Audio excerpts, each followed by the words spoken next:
Hello बच्चों, आइए हम प्रश्न देखते हैं। प्रश्न है हमारा कि अभिकथन और कारण दिए गए हैं। अभिकथन कह रहा है कि मादा एनोफिलीज मच्छर में साइजोगोनी एक अलैंगिक प्रजनन होता है। और कारण है यह केवल मनुष्य की यकृत कोशिकाओं में होती है। सबसे पहले हम हमारी मुख्य अवधारणा देख लेते हैं, जिसमें हम कथन और कारण के बारे में देखेंगे।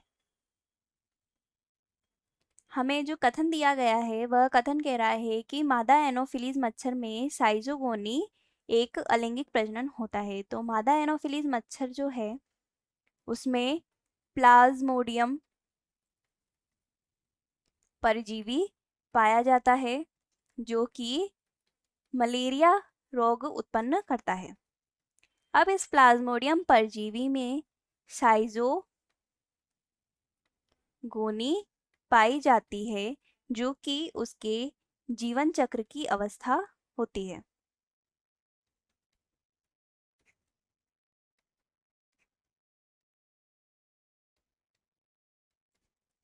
यह किसमें पाई जाती है? यह पाई जाती है प्लाज्मोडियम में, जो कि मलेरिया का परजीवी है, जो कि मादा एनाफिलीज मच्छर में पाया जाता है। अब दूसरा है कि ये जो प्लाज्मोडियम है यह कहाँ पाया जाता है? एक तो यह पाया जाता है पोषक के यकृत में। जो शाइजोगोनी अवस्था है इसकी प्लाज्मोडियम की, वह पाई जाती है एक तो पोषक के यकृत में, और दूसरी है एरिथ्रोसाइट कोशिकाओं में। एरिथ्रोसाइट कोशिकाओं में। तो अब हम हमारा कथन और कारण देख लेते हैं, जो कि हमें प्रश्न में दिया गया है कि मादा एनोफिलीज मच्छर में साइजोगोनी एक अलैंगिक प्रजनन होता है। तो यह कथन गलत है, यह प्लाज्मोडियम में उपस्थित होता है। कारण, यह केवल मनुष्य की यकृत कोशिकाओं में होता है। तो यह कथन जो कारण है यह गलत है, क्योंकि यह यकृत के साथ साथ एरिथ्रोसाइट्स में भी पाया जाता है।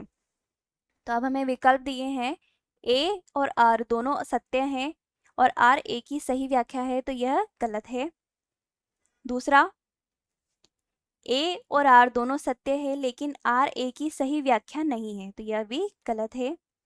ए सत्य है लेकिन आर असत्य है, यह भी गलत है। ए असत्य है लेकिन आर सत्य है, यह भी गलत है। और अगला जो है, ए एवं आर दोनों असत्य है, यह सही है। तो हमारा जो उत्तर है वह होगा हमारा विकल्प ई, यानी कि कथन और कारण दोनों ही असत्य हैं। आशा है आपको उत्तर समझ आ गया होगा। धन्यवाद।